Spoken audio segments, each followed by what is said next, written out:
All right, so it looks like we may be officially live, and guys, just bear with me as because we've had so much trouble in the past. I'm like super hesitant with the live streams and YouTube anymore. So I just want to make sure things start playing. It looks like we're loading, so it looks like you guys should be getting something. I do have a commercial, so that is a good sign. And as some of you may or may not know, I am Nerdarchist Dave, and today I'm joined by Nate the Nerdarch. We are from Nerdarchy, for nerds by nerds, and we're doing our daily dose of nerddom for you guys. And we figured, like, which usually these we're trying to kind of pick a topic and kind of run with that for the live chat, and to keep it at least on some kind of track or another. We'll probably meander and wander off and go into whatever questions you guys have and talk about. But for the most part, we want to set something up and kind of at least have a direction when you guys are looking to see what we're talking about that day. In this case, Nate had brought up the Tales of the Yawning Portal. He wanted to go into that. But before we get started with it, where's everybody at from? I can already see we got some folks over there in the chat. We got intern Kyle over there. Dynasty. We got Eric. We got Charles Cole. Frigginator 1369. David Ross. So a bunch of awesome people. Brad Scary's in there. Corners. I don't know how you would say that. Kanzavar maybe. And I think Kanzavar, I think you were watching the Twitch game last night, the stream. I thought I saw you in there. Oh, we got Megan in the house. GM Akabat. Joshua James. So we got, Ireland. I don't know if I've seen Ireland in the chat anytime recent. Netherlands, Washington, Oklahoma, Ohio. And writer Doug is on as well. Yes. Germany. Nice. South Jersey. Nobody cares about South Jersey. Upstate New York, Harrisville, 35 miles from Canada. Norway. Nice. We're very international today. It's very cool. So the one thing I will warn you guys, you're going to have to deal with kobolds, goblins, and gremlins when Nate is speaking, more than likely, because he's got his little ones running around. Florida and Greece. They're almost next together. Or close together. So, there it is. It's making its appearance. It's been summoned. Yeah. Speaking of a little gremlin, Elliot's here. Oh, well, hopefully my visage will be enough to scare him into silence, so it's not too overwhelming. All 6 of them? He doesn't have 6 yet. I think he's only got 5. He's only got number 5 on the way. They have to still have plan for number 6 yet. Or 16, or whatever the case may be. So, are you guys excited for Tales of the Yawning Portal? How many of you guys are actually are interested in picking that up, and how many of you guys just could care less? I know Nerdarchist Ted is excited. He wants to play in Tomb of Horrors. That is not Nate. He's here somewhere. Nate, prove you're here. Nate is muted. Nate is muted. I'm muted for the sake of the stream. I'm muted. Yeah. So have you guys checked out? Oh, cool. Thanks. We appreciate that, Doug. I also ordered one from our link, but it doesn't really do anything when I do it. They're like, screw you guys. Yeah, you know what? Because we do have the Amazon affiliate, and a lot of you guys do use it. Which we very much appreciate. Well, I think we seen like we got like 50 of them pre-ordered that are going out, so that's really cool when we see those numbers.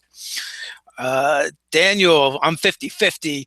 What are you 50-50 on? We got Calgary, Canada in the house. Utah, I might look into it. Hey, you guys never run, okay, Edwin, you guys never run pre-published. That's funny, like neither Delaware, nice. It's funny because we never run pre-published anyway, yet we buy a lot of them. It's like, I guess it's kind of a waste of money, but like, I guess at the same time, we're collectors as well, and we also like to see what they're doing and what's going on. That you need to get those sweet new monsters and spells and stuff. I know. Like in Storm King's Thunder, I paid like what did I pay like $30 for like 3 monsters or something. The goblin launcher, right? The Goblin Flinger, yeah. Yeah, the goblin flinger. That was worth the $50. Hey, I actually used that one pixie dust table in my game. That was worth like $30, right? Absolutely. I'm getting it for reading material. Gunshots at Nate's house. Oh no! Just every time I talk, it's funny. Every time I call Nate, when I don't, when it doesn't sound like children are being murdered in the background, I'm like, "Okay, Nate, is your kids all right? Where are they at?" I'm running Citadel now for 3.5. Want to see the conversion.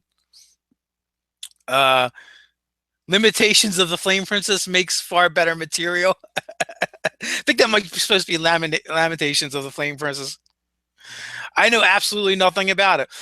Wizards of the Coast did release a 3-page PDF that's like just the, I guess it's the opening of it that tells about it. I'm actually a little more intrigued about the actual location of the Yawning Portal than I am for the adventures themselves. It seems pretty interesting.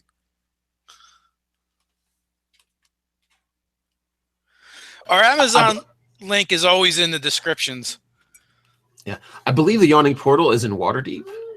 It is, and it's actually it's an inn tavern place, isn't it? Yeah, it's a well that. So the story is like it used to, which I found odd, but like I guess Waterdeep, they used to take their criminals and kind of like at sword point force them into the dungeon, and until there was 2 that actually made it out, and one of them took his riches and built a tavern, bought the land around the opening, which is a 40-foot diameter well, which seems like a really big well in my opinion.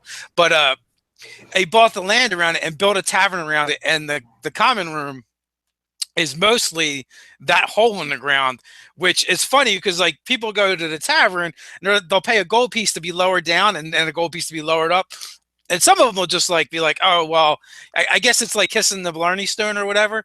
They get lowered down and raised right back up just to say they did it. And then others will actually go and they'll go and enter the dungeon. But the funny thing is, like to get back out, they lower a bucket and you got to put a gold coin in it, or they won't raise you up. So if you happen to enter the dungeon and come back broke, you're kind of screwed.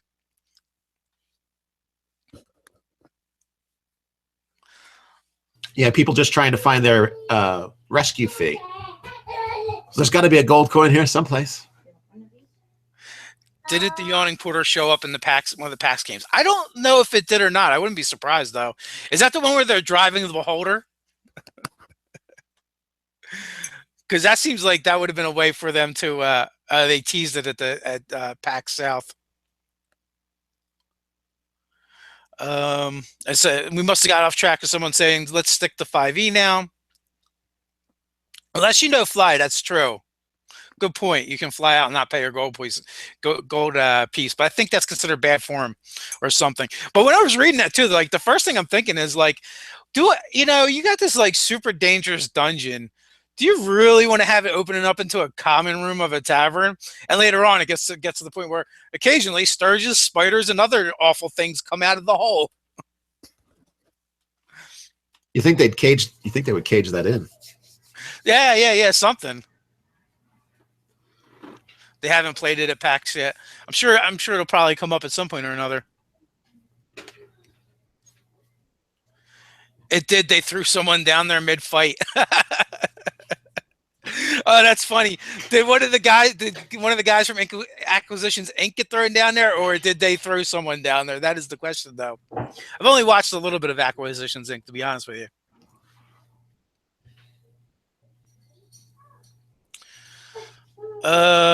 We got some Wizard of the Coast hate in there. We don't need to read that. Sounds like a kegger after 3 a.m.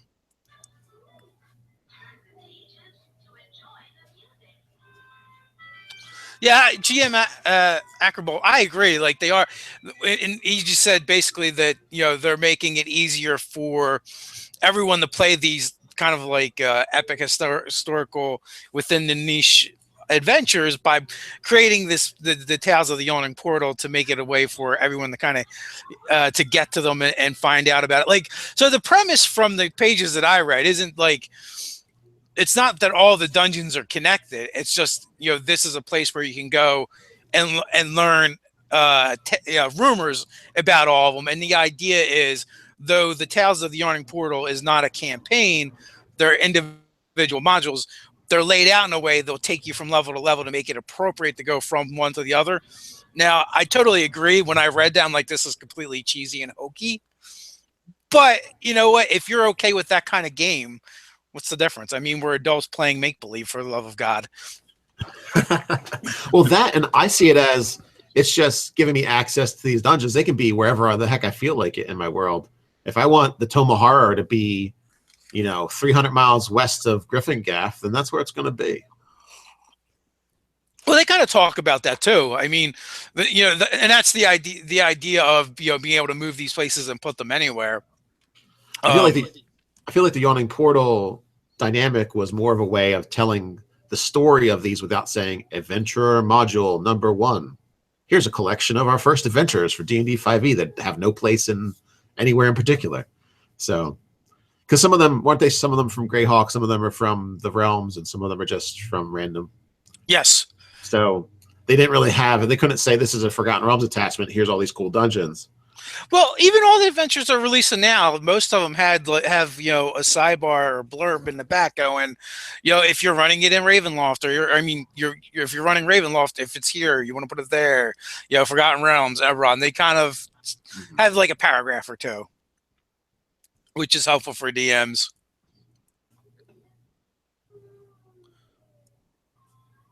Yawning Portal connects other worlds.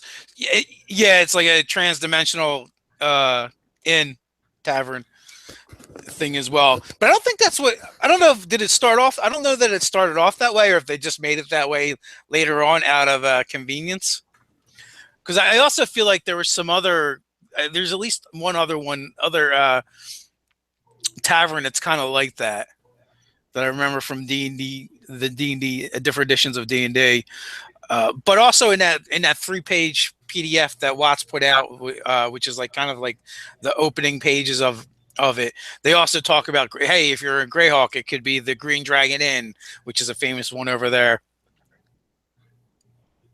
Nice, Matt. This is way better than work anyway, talking about D&D.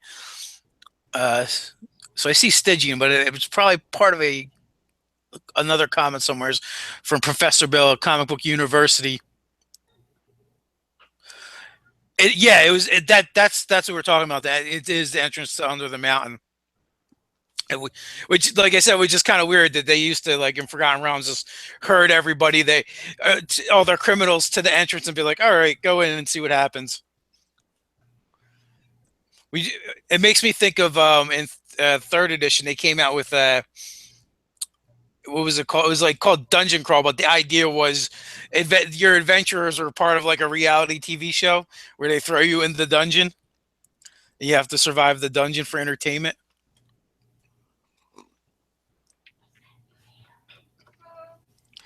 Hey, UK, what's going on?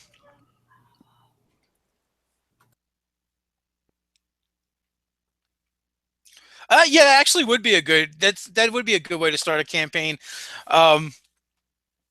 Is throwing the adventuring party together and be like, you guys go, you'll have to make it through. Now, I promised you guys, Nate, I promised in the beginning in the chat that Nate was going to talk more. I was going to shut up. I have totally talked more. I don't know what you're talking about. Nate's making a liar out of me.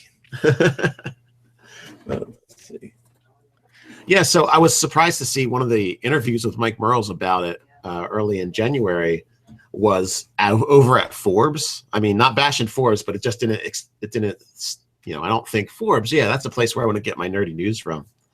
But they got a guy over there writing about nerdy stuff, Todd Kenrick, I think sounds better, just in case that's the way you don't pronounce his name.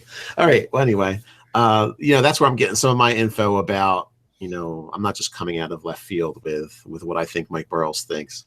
But it's pretty neat, the different what they put into it, like that idea of instead of coming out with just an adventure modules group package number one, they went with this Tale of the Yawning Portal and kind of like a place where everyone can meet and hang out and exchange these, basically like hear different tales and legends of these terrible places. And I think that's an interesting dynamic. That's way better. You know, it basically like builds in the RP of how you could possibly learn about these crazy places and where to go and how to deal with them.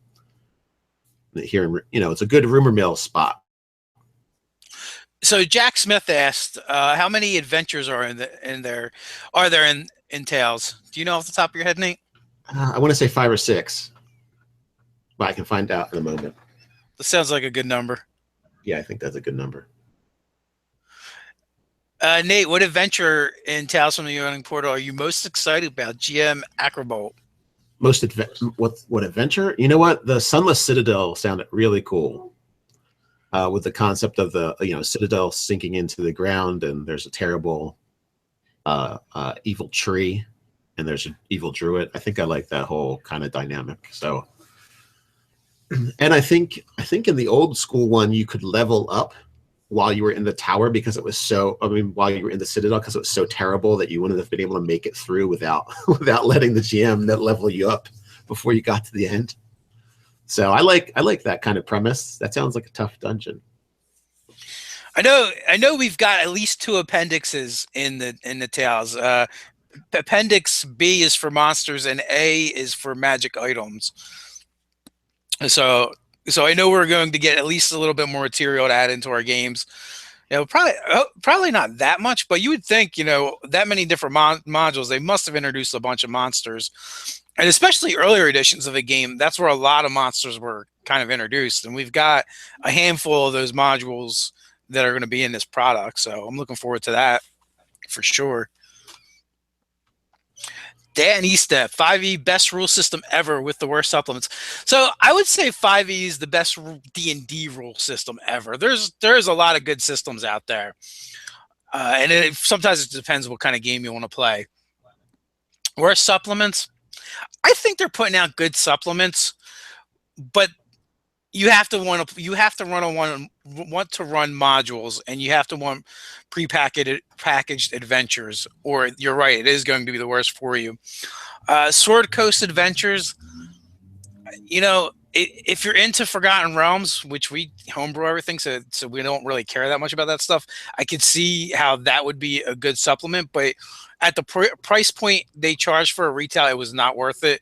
I mean, when we reviewed it, we said, yeah, this is a great book for the Amazon price, but for the retail price, it was way overpriced, in my opinion, for what you got. Well, it comes down to if you're not going to use 100 pages out of a book, it's hard to spend $50 on it. Yeah, but it was also the thinnest book as well. That's what I'm saying. Like, do I have it here? Oh, I was thinking of the Forgotten Realms book. I think there's like 80 pages of background and gods and everything. And I'm like, well, we're not going to use that, so let's just skip it. But when I did read some of it, I liked it. But I didn't get it for that purpose. I want swashbuckler and stuff like that. That's what I was getting out of it. Yeah. I mean, I did the same thing. And apparently, oh, there it is. See, I knew I had it here somewhere. Because I see every new archetype and every new monster just makes it easier for you to create your own, because you have one more point of reference to kind of gauge your own power level of what you're making. And every time they make a new mechanic for one of those archetypes, there's a chance that you could use it in something that you've been thinking about. Joe Schultz, is there a 5e of the Slave Pit series? No, but there should be. That one was pretty popular. Yeah, so like when I look at this is a really thin book for the price. I don't know. They had Green Ronin work on it. Maybe that was the problem. Maybe the Green Ronin was really too expensive. Yeah, you're only getting like 158 pages of content in this book. And then when I compare that to, let's see what I got over here to compare it to. Book, which is, let's see, let me find the retail on it. $49.99 versus $39.95. You know, and you could see the difference in those books. That's huge. So Sword Coast Adventures a little bit overpriced in my opinion. Well, they had a lot of mechanics at the end, didn't they, for Sword Coast Adventures? Not $40 worth. So I, what is it? I feel like archetypes and classes and feats and things like that, you have to be more careful and put more effort into it instead of just a giant sack of monsters. I mean, the DM gets to choose whether or not they ever get used again. So if they're too powerful or underpowered, then he just goes, "Oh, I won't use it again." But you're kind of stuck with a character when you let somebody play something that you might be overpowered, and you're like, "Oh, how am I supposed to do?" Aside from killing him, how are you supposed to get rid of it? yeah. Well, no, and killing a character just because he's overpowered is messed up. I agree with that. You can, and we've said it before. You can get away with a lot more. Yeah, so I mean, I wouldn't feel bad about making 300 monsters and 50 of them are a little off, but I couldn't make, if I made 5 classes and one of them was off, I'd feel bad. Nice. Friganator 1369 1369 update. Wireless headphones work great. Manager has talked to me 3 times and not noticed Nerdarchy while aligning for the win. So please do not get yourself fired on Nerdarchy's account. Oh yeah, and Blade Singer, definitely worthwhile. See, that's a good example of a reason to buy the book. Is the Blade Singer? Oh yeah. For those 4 paragraphs? Absolutely. It's like $10 a paragraph, but you can play a Blade Singer from then on. So oh, you noticed the Munchkin flu? I decided I don't have space for this chair yet, so I'm just kind of putting stuff on it that seems nerdy. I had a stormtrooper the other day. So staff writer Megan had asked about a doorstop. I'm not sure what she's talking about though. The Battle Rager, huh? GM Arcbolt. You know, the problem with the Battle Rager is, a big part of their thing is wearing armor. And the big part about being a barbarian is like not wearing armor. So that's the kind of thing. That's one of the things that has kind of put me off. I love the Tiefling variants in here as well. Like that is definitely one of the cooler parts of the book. Well, I'd say for Battle Rager, an easy fix is they lose the regular barbarian ability to get their con bonus as their armor, and then they can just wear armor. I mean, it's just substituting in that as a thing. If you max out Dex and Con, you're actually a better armor class than pretty much anything in the game. So that you can normally do. You'd have to have a shield and plate mail, right, to equal that.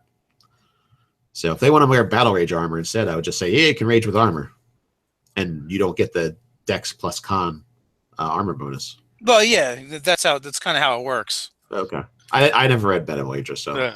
But what I'm saying is, it just takes away, one of the cool things about being a barbarian in 5th edition Dungeons and Dragons is you're like, you can totally like Boris Valero and wear a loincloth, Yeah, there's that. And you don't suck. Yeah. Matt O'Connor, thanks for the shout out for the fighting Shocktopus tadpoles. That is a way you could kill an OP character by accident. Wait a minute. Tell me more about these Shocktopus tadpoles. Okay, so Shocktopus was one of the recent Patreon level rewards for monsters, and some people seem to be really digging it. And they mentioned it in the as a way to kill the OP character that you need to get rid of, that we were talking about earlier. And they're kind of Cthulhian, which works with my little thing over there. Yeah, so they're kind of Cthulhian in the way that they resemble an octopus, but they have like lightning attack, and they also infest people with these tadpoles, similar to Slotty. But the tadpoles go around and shock people. And then if the tadpoles are successful with bonding with the person, they kind of like munch on their head, and then it looks like you're kind of an illithid. But they're actually this tadpole's controlling you. And eventually they eat the person, and then they grow into a Shocktopus. Still good times. Kyle has all the tentacles. Yeah, good times were had by all. Ugh, I don't know about all. Well, the DM. And hopefully some of the players think it's funny.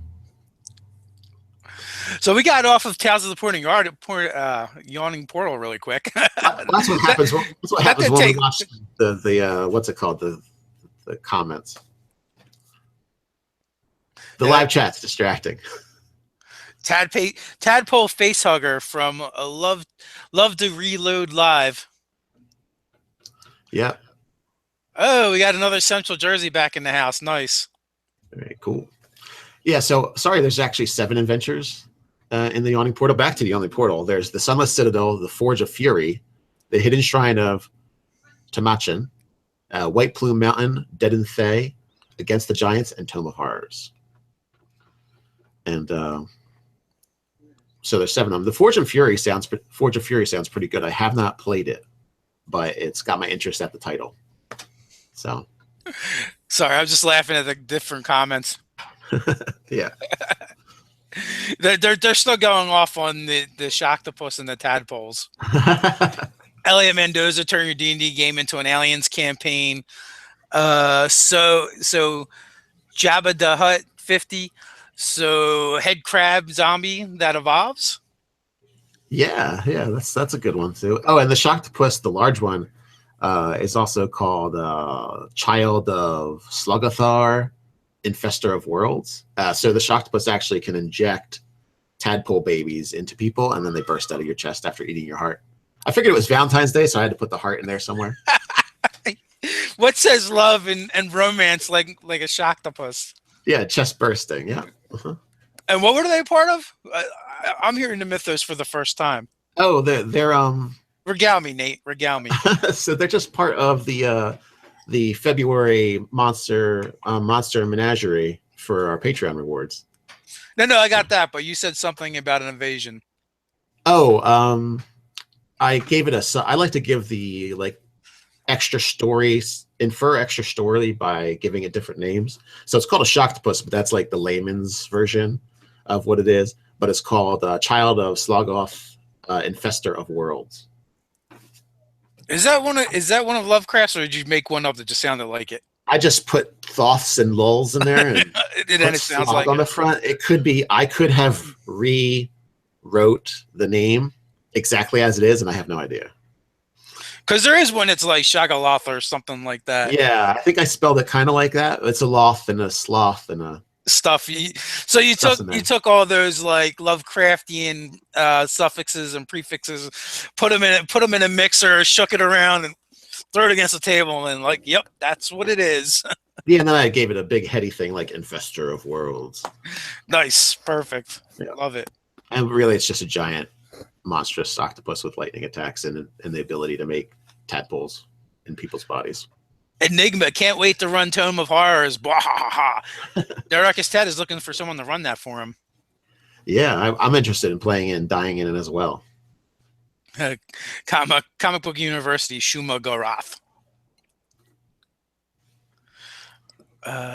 Edward's Black Tentacles, of course. Arms of Hador.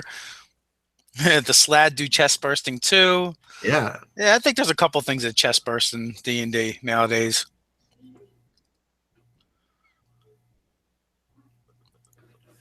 Kyle S, I'll run it for you guys. Yeah, but we have Scott. We have Scott. He's like our Mikey from the 80s. Scott will run anything. Although, you know what, that'd be a nice mix, and then Scott could play with all of us. And it would be a really mean thing to do to the intern is give them Scott as a player. A really challenging thing, yes. Well, some would say challenging, some will say mean. I'll go mean. I've seen the things he's put Ted through, and you for that matter. Now, also, we should probably plug the fact that Tabletop Day is coming up, and our awesome writers are putting together a adventure to give to you guys for free. It's like 6,000 words or something. It's a decent size. The latest I heard, it was 6,000 words. Yes. Yes. 6 million words. You heard it here first. Every time we tell, it's gonna be a little bit more. 6,000, 60,000, multiple 10. You gotta build up to 6 million, I think. Oh, we got our web editor, chief and editor in the house, Ty Johnson. Oh, hey Ty. Nice. It was Awesome. nice seeing you in the Carolinas. Are you guys liking these live chats? Do you like that we're doing them like every day now? Or at least that's the plan. Would you like us to keep doing them every day? We're thinking Monday through Friday, 12 o'clock every day. Gives you guys also, like, I know like our weekly quests and adventures are hard to get to sometimes because we change the time on you guys, which can make it a little tough. And then also, I want to bring different people on. I know like the other guys aren't going to always be able to get on with me because they got to like, raise kids and go to work and stuff like that. So I was thinking like I could get some of the staff writers to come on. Maybe Ty would be willing to come on. There's people like Professor Bill who I'm friends with. I'd love to have him on. Our friend Brian Stillman from the Art of D&D documentary. Let's see, what's today? Today's Wednesday, so tomorrow I got Brian Feaster coming on from Open Legend RPG, which is pretty cool. He actually messaged me last night. He's like, "Is that an in-person thing or a video thing?" Because he's actually kind of local to us. He lives in Delaware, which isn't too far away. But I guess in my mind, I was thinking video thing, but maybe I didn't say. And he agreed, and he's like, "Wait a minute. I'm actually working that day, and I can take a long lunch, but not long enough to drive to New Jersey." So it's kind of like, do we have to show up in person, or like digital person? Kevin, I think it's cool you do the streams often. Feels more like a community. That's what we're going for. I can attend these chats while I'm working. Ha ha ha. Lunar Foxfire, awesome. And it's some very rare EU time zone friendly stream content there. Awesome. I was actually hoping for that. I didn't know if it actually worked that way. I get really confused when it comes to time zones.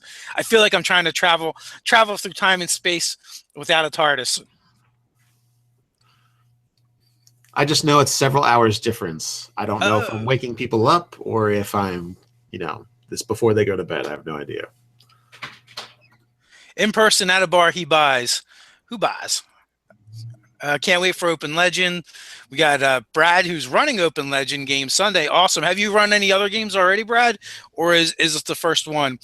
Nate hasn't played any yet, but me, Ted, and Ryan have, and we would definitely like to play some more. I actually want to run one. Like I have an idea for a kind of like a space opera on a space station style game that I think would be cool to run it with.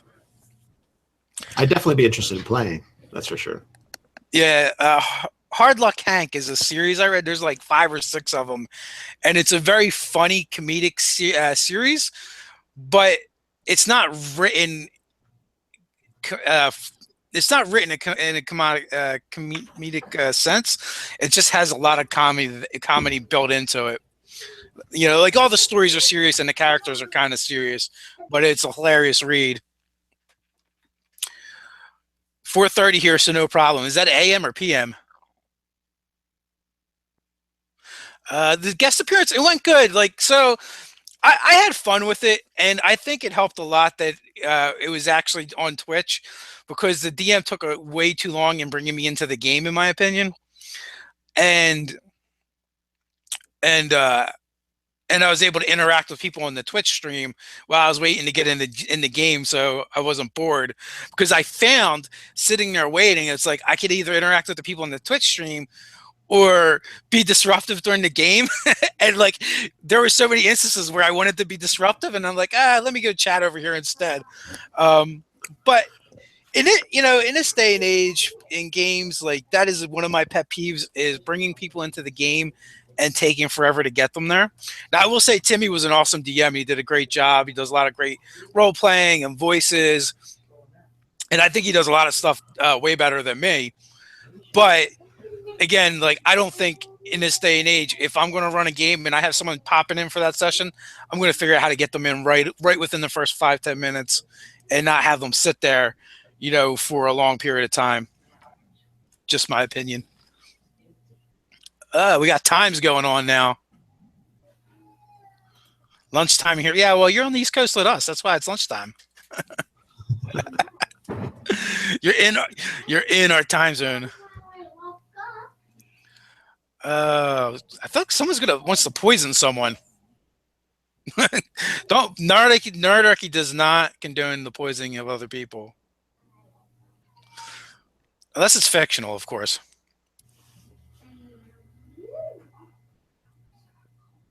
Time would be managed very differently in space. Maybe, I don't know.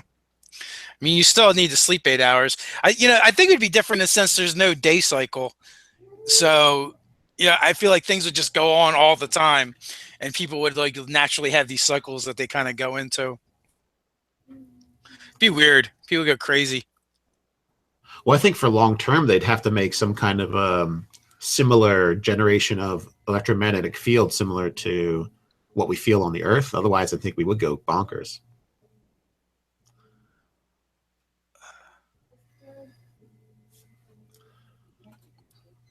Let's see. Next level 88. Speaking of Tome of Horrors, do you think Hasbro or WotC gave the people making the Ready Player One movie the rights to use it in the movie since it is so important to the book? Ready Player One. I did not see that. Yeah, I have no idea. I would say if you reference something in a movie, yeah, I don't think you'd run into trouble similar to like fair use on the internet. I think you run into trouble with that stuff when you use it and imply that you've created it, or you use too much of it. So if it's the entirety of the entire thing saying we're running the Tomb of Horrors and the entire movie is about running through the Tomb of Horrors, well, that might be an issue. So we got a lot of stuff going on in the chats here. They, without fail, they always mention your trigun in the back there. Yeah, my wife found that at a yard sale in Colorado when she was on vacation, and she bought that for me. And she also got me an Evangelion one of similar size. So, Rep Brock, hey buddy, what's going on? I haven't talked to you in a while. Question about mass combat: how much does morale affect it? Would an undead army have a huge advantage because it won't run? Well, it depends on what mass combat system you're using, or if you're just talking mass combat in general. But I would think things that are that have a morale that doesn't break would make them much tougher for against other foes, because when you're fighting something that will just keep going until it can't function anymore, that has got to be super demoralizing. And yeah, I wouldn't think they would break. Yeah, they just wouldn't. So as you defeat them, they're just, the other units don't care. They'll just keep surrounding you like a pack of zombies. Vigalis, I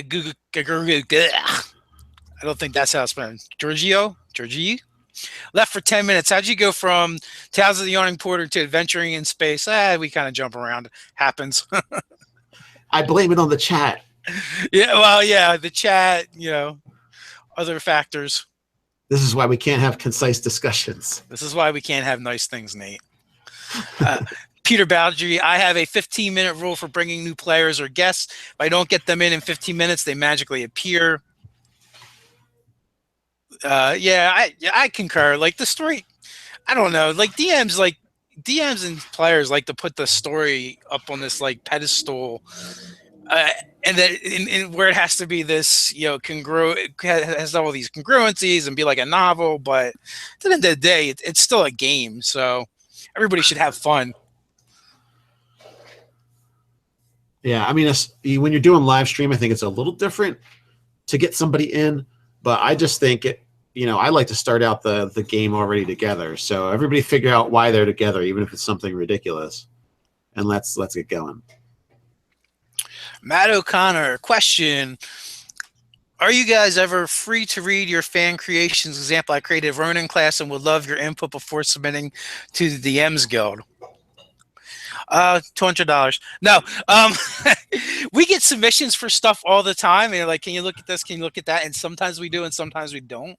But as the channel grows and more people are sending us emails, it gets harder and harder to keep up with that, and all the content we do on the channel.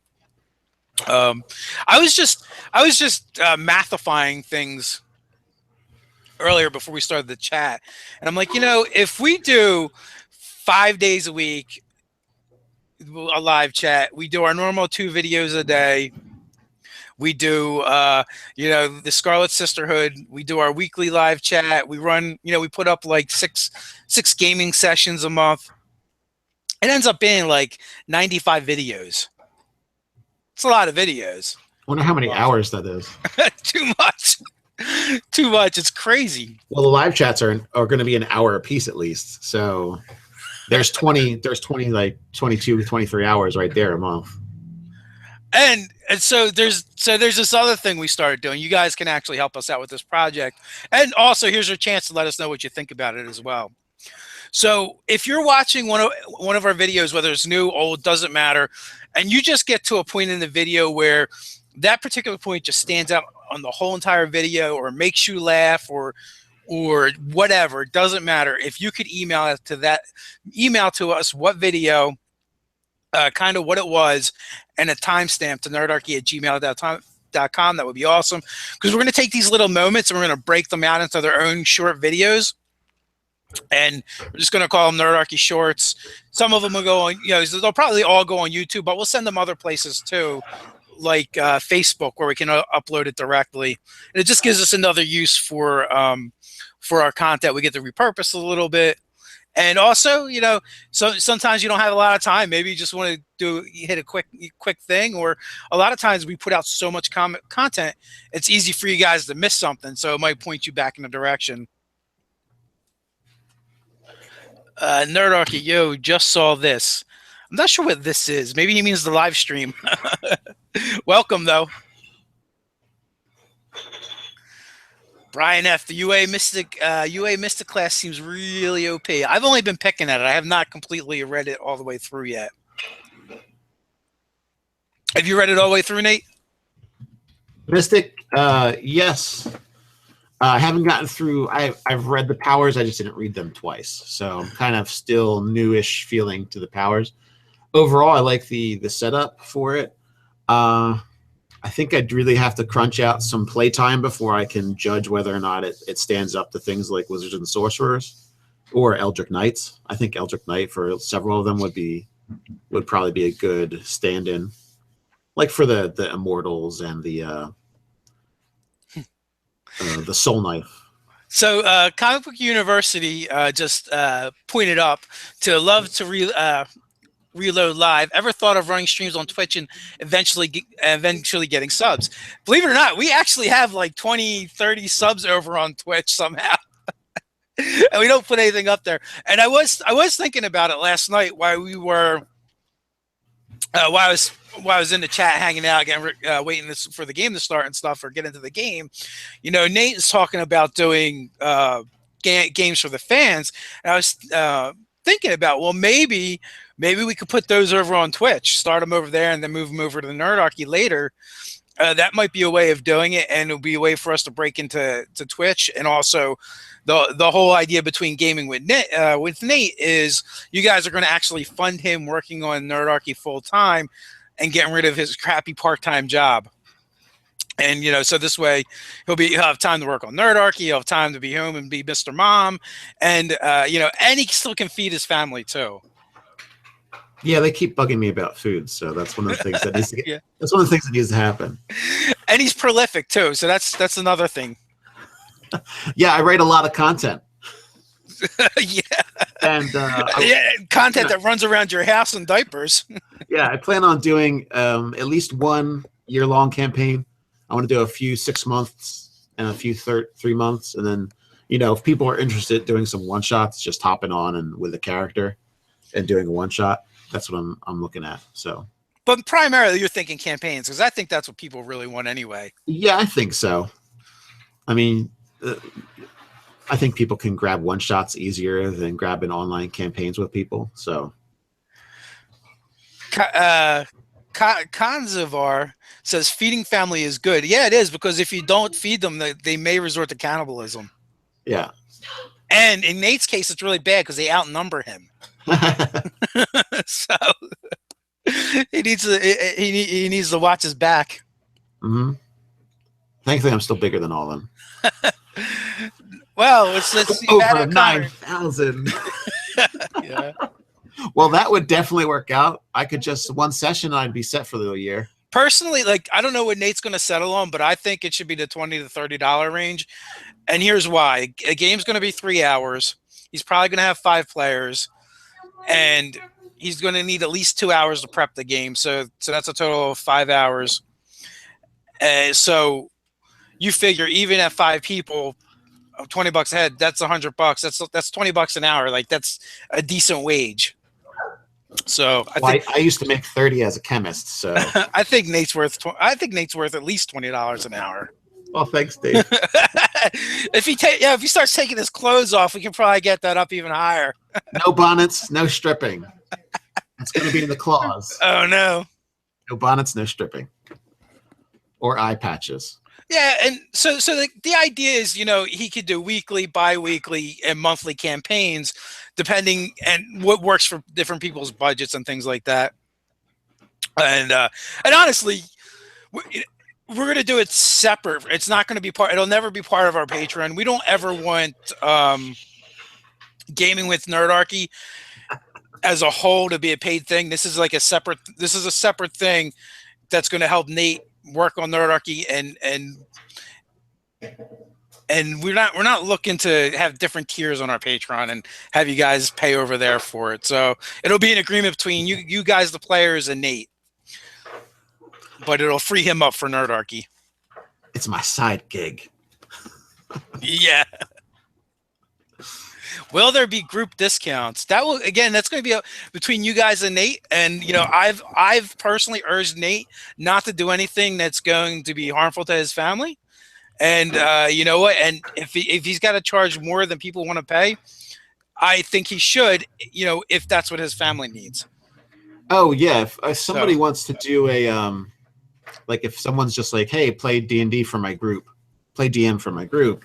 That's a lot easier than me finding 4 or 5 people that are all going to want to get on the same schedule and play. So, yeah, I would give a discount for if someone organizes an entire group to play. Sure. From Tales of the Yawning Portal to adventuring in space to Nate stripping. Great job, guys. Hey, man, we like to cover all of our bases here at Nerdarchy. But anyway, you guys, if you're interested in Game with Nate, just send Gaming with Nate subject line nerdarchy@gmail.com. You guys can hammer that out. I think you guys will have a great time playing with him.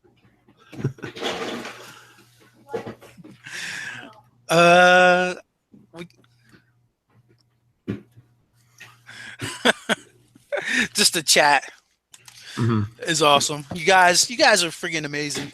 Make this fun and easy. It's almost been an hour already. I can't believe it. Maybe we should finish off with Tales of the Yawning Portal. Yeah, that would be appropriate. We could go back over there.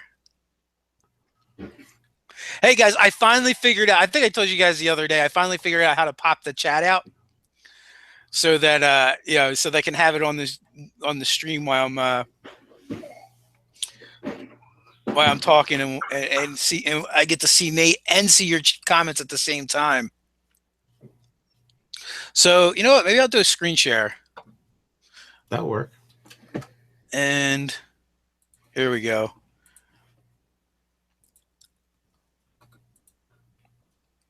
I really should put this in the description somewhere, but you can find it over on the Watts site, or if you just Google Tales of the Yawning Portal, it comes up. And it's got a lot of cool things in here, and it does list everything that's going to be in there, all the different adventures.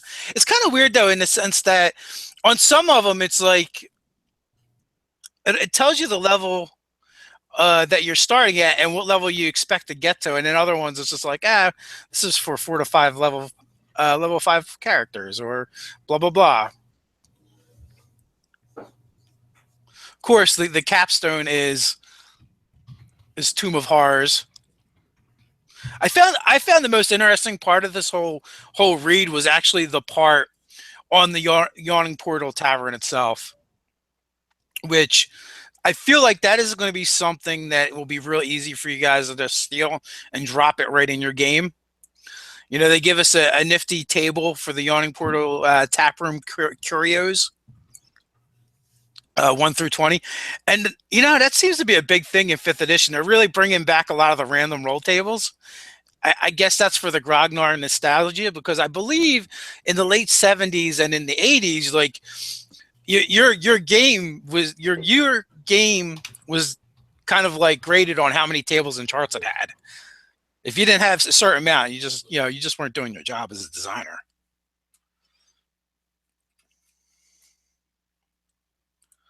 Well, yeah, you had to explain away all the things that could happen. Nah, it was just about having a lot of random bad stuff that could happen to your players. Well, I mean, rather than the DM thinking it up, it was all out there on the table for you, on the table. Grognards unite. Us old guys got to stick together. Run 2 lads, or run 2 laps, Chad, because he came late. Yeah, you're coming right at the tail end. But on the plus side, we record them so you can watch them over and over again. Infinite loop.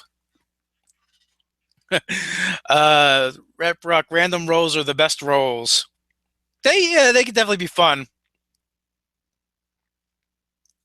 Random tables are even great inspiration. You don't have to roll. You can pick. I don't. That was Duragi. I don't know if you can really pick. I mean, there's a die number right next to it. The Watts police will show up at Watsy police will show up at your doorstep, kicking in the door.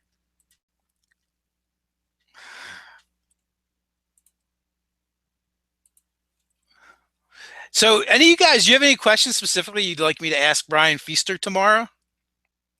Especially if you can't make it, I could get a cheat sheet of questions to ask him. I imagine we're going to be talking about Open Legend, though.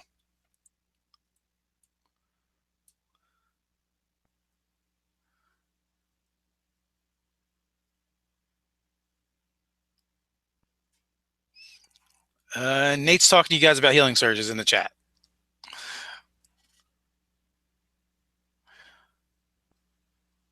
I'm answering questions.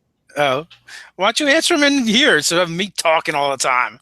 They want to hear your voice, Nate. They want to see your face. Oh.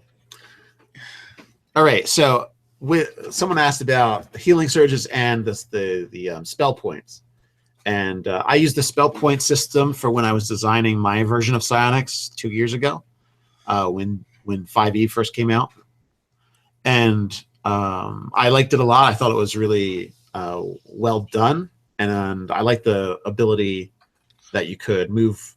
You had like a really good mix of versatility, but you also got stuck with only one spell of 6th through 9th level.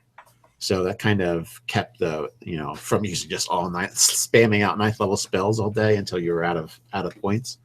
And I have not used healing surges. So I don't think Dave's used healing surges either.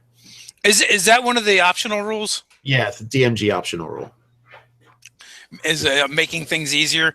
So yeah, healing surges, was that from 4th edition? I know you won't know, Nate. I don't even know why I asked, but you guys. No, I think it is from 4th edition. I couldn't say with 100% accuracy since I didn't play 4th. Yeah, well, the whole healing hit die mechanic is that is from 4th edition. They definitely added it. I wasn't even paying attention to how many people we had in there. I just noticed we're just up to 90. We're starting to roll down from 90. I guess people's lunch breaks are ending. Yes. Or their bosses caught them. Unplugged their internet.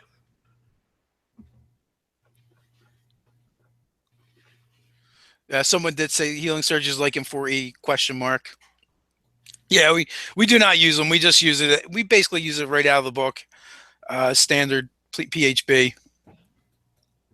Plus, in 5th edition, it's you almost don't even need healing, because between the healing hit die, 8-hour rest, it is a little video game-ish, but I'm old and don't care anymore. Healing surges invalidate clerics. Yeah, I would agree with that. At least the cleric is still needed in the heat of battle. You're definitely going to uh, you're going to need that medic to patch you back up and keep you from dropping.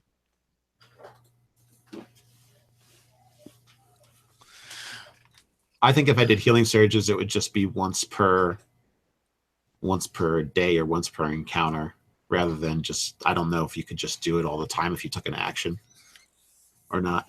I'm not familiar with the 4th edition rules. That's the issue. Duragi, clerics are not just heal bots. I also agree with that too. I've definitely played that cleric that's like, I'm not that kind of cleric, and really not focused on healing. Oddly enough, the war cleric that you would think would be like kind of like the combat medic might not be a combat medic at all. He might be, the one that wants to get up into it and whack things with his weapon. Spirit Guardian's really great. Oh yeah, I love that spell. Oddly enough, too, the cleric has the best economy of action when it comes to spellcasting in this edition, because you can drop a spiritual weapon, have it do things, and you can have spiritual guardian, and you can be attacking, and you can be casting spells. Oh yeah, there's a lot of concentration stuff, and some of it does damage, and you don't have to worry about using your action for it. Also, like the aid spell, which we just rediscovered, like, temporary hit points for 8 hours, and you don't have to concentrate on it. Not bad. And well, it's not temporary hit points; it raises your maximum hit points. It's even better. Yeah, that helps combat things that are going to be damaging you and doing permanent hit point damage. Well, hit point damage that requires a long rest to get rid of. Jacob Vockler, I love 5e because you don't need a heal bot. Sir Richard, I always short rests were more often. Well, there's the variant, and we even talked about a little bit of making a short rest, like making them shorter, where it's not an hour but 10 minutes. And you can get a little bit back, or just making them 10 minutes. It's a shorten it. It's just a short rest. Rope trick means it can be anytime, anywhere. Charles Cole, you will forever be Nate the Nerdarch's friend now. I like 1st edition Sonic's rules myself. When they were completely broken them better than everything else. Even in 3rd edition, there were some ridiculous things. There was the one where you could absorb kinetic energy. And I think there was some kind of door that the DM just made that we could not get through. And the power lasted a long time. And the way it worked was at the end of the power, you could just unleash all the damage you'd been taking. And we did it for like the full duration. And it was just so much damage that even the DM that had decided the door could not be gotten through was like, yeah, it's just destroyed. You could even justify it anymore. And I think there was a few powers that probably should have had level caps. Like you can only absorb a total of 5 damage per level or 5 damage per whatever. What I want to see used more of? I want to see more mechanics that involve your hit die. Like I think you played with a little bit with the Blood Sorcerer. Yeah, when I made the Blood Sorcerer, I played with fatigue and exhaustion, and I also heavily used hit dice as like a secondary sorcery pool. Yeah, I like it as a resource to expend. The Middle Earth books do that a lot too. There was quite a few things in there. Yeah, I didn't read any of those, so I didn't actually know. That would have been a good model to use for to start with. It was the secret. It was secret. So, Sir Richard, 5 minutes short rest would be awesome. Then Warlocks would be funner. Warlocks are so overrated in 5e. I mean, they're thematically cool, but at the end of the day, they all kind of look the same. They're all, when it comes to combat anyway. Outside of combat, they're a little bit more interesting. But once you get into combat, everyone's like, what are you going to do? I'm going to Eldritch Blast because I've already used my 2 spells until I can take a short rest. And they finally made Bladelock kind of viable with the Unearthed Arcana.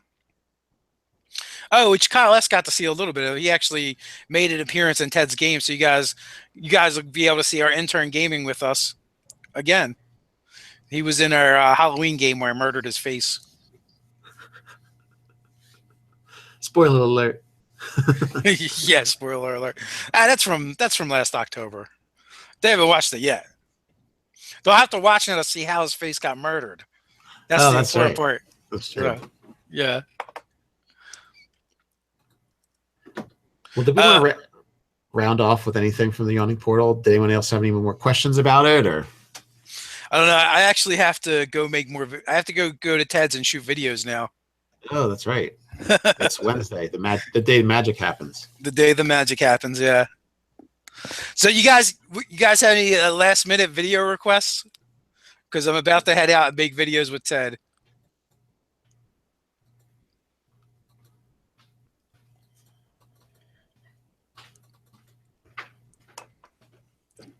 Going once, going twice.